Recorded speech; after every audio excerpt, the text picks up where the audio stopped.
Hey Queens, welcome to my channel. I'm Bailey. If you're new here, please hit subscribe, hit the notification bell.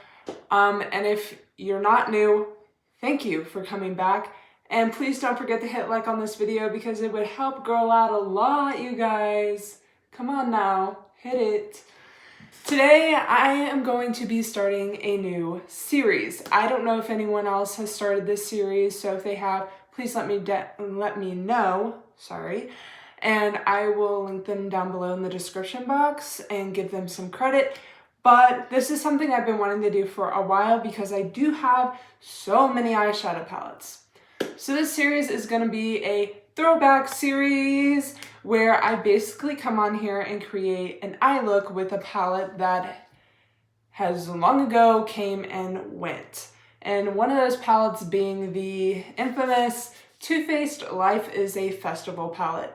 So let's just get into it, talk about the palette and stuff, and we're just gonna get moving right along. All right, so this palette. This palette came out during a time where I was very into kawaii style things, unicorns, rainbows, pastels, you name it. I didn't pay full price for this. I ended up getting it at TJ Maxx. Sorry if I'm talking weird. Also, I got dental work done this morning and she changed my bite. So things are hitting and clashing and I have to get used to it, but I really needed to film this. So moving on. So this is what the inside of the palette looks like. Very lackluster in terms of mattes. It's definitely a shimmer kind of palette here. You have two mattes. And I think there's like some satin formulas where they do have a tiny bit of shimmer in it. Then you have shimmers and there's some duochrome action going on in here. So I may need to pull into another palette, probably one of my Project Pan palettes, just to make a cohesive look, but I don't know yet. And then also, I think this is supposed to be like a highlighter, but it has a blue shift to it. Yeah. I don't know. Yeah, it's very icy and blue. I don't know if I'm gonna wear it. Maybe I'll try just to get some use out of it, but yeah. Let's just get started. I have no idea what I'm gonna do. So first, let's just prime my eyes and bake real quick. Okay, I don't know how well this is gonna work. I'm gonna go into Sunset Dream and I'm actually gonna place it in my crease and blend it out. It is more of a shimmery shade, but I gotta work with what I gotta work with. You know what I mean? I hate this mirror. It's in the shape of a cloud and it's just annoying, to be honest.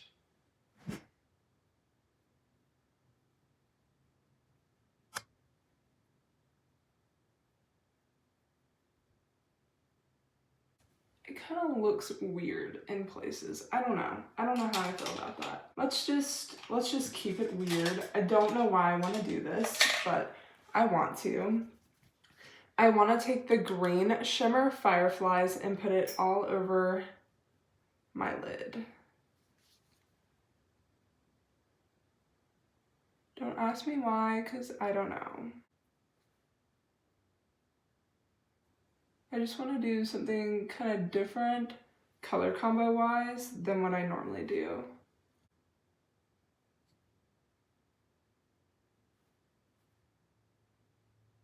I'm going to take kind of a fluffier brush and go back into Fireflies and try to blend it into Sunset Dream. It actually doesn't look terrible.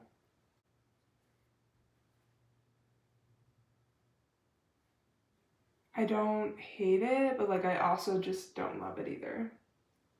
Probably not the best like color combo I've ever done, but it is what it is. I'm gonna take this fluffy brush and go back into Sunset Dream and try to bring back some of the orange. Maybe making it look a little less messy. Oh yeah, I think we got it. Now it does look weird because it's orange and green together, but hey, sometimes you just gotta go for it. What I do like is where the orange and the green meet, the shimmer kind of turns gold, and so it's got this nice like cool shift to it. I'm kind of here for it. So I've cleaned off this brush that I used earlier, and I'm gonna go into Sunset Dream, and I'm gonna buff it out on my lower lash line. And I mean really buff it out, so we might be here for a while.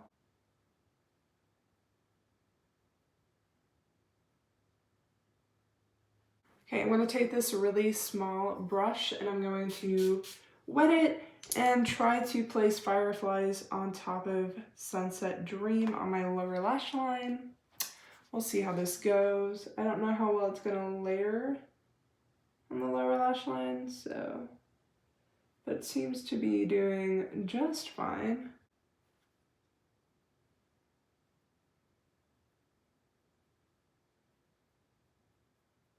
Okay, all right. I'm gonna take this brush again, wet.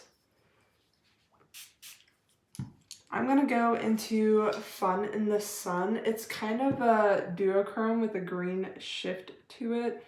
So I kind of just want to place that on the center. Oh my gosh. Oh, this is so fun. I love that. It's not like a big difference, like it's really subtle on this look, but I think it's so pretty in person.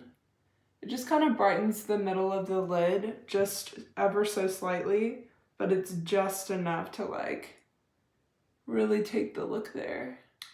All right, so I'm back. Obviously, I've made some changes, some executive decisions.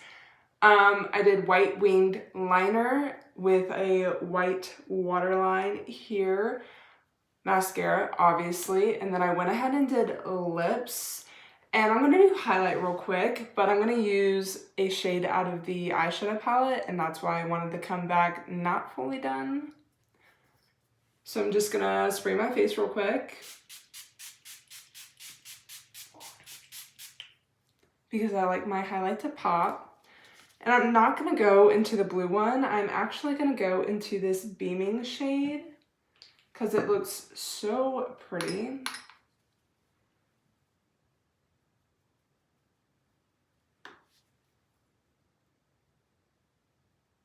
Oh yeah, that is so nice.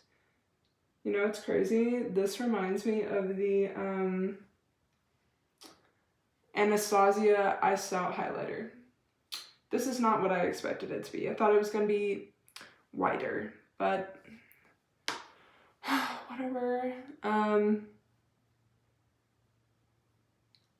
really am not the biggest fan of gold highlights anymore, just because I don't think they're the most flattering for my skin tone.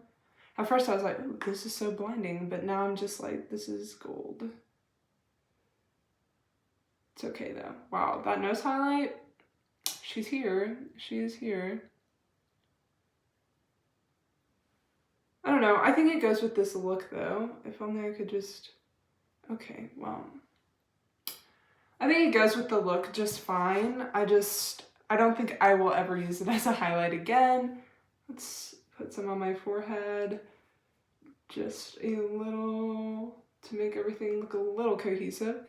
Oh, I need to do my inner corner highlight. What the heck am I doing? Just taking a pretty decent sized fluffy angled brush, going into Beamin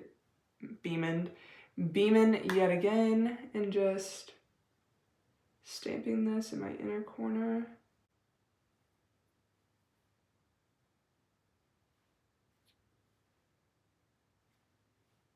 Okay, I just wanted to say some final thoughts about this palette here. It's probably one of my least favorites as far as like, there's just not enough mattes in here for me. I think the duochromes are so cool and awesome, but this was not needed. I will hardly get any use out of that.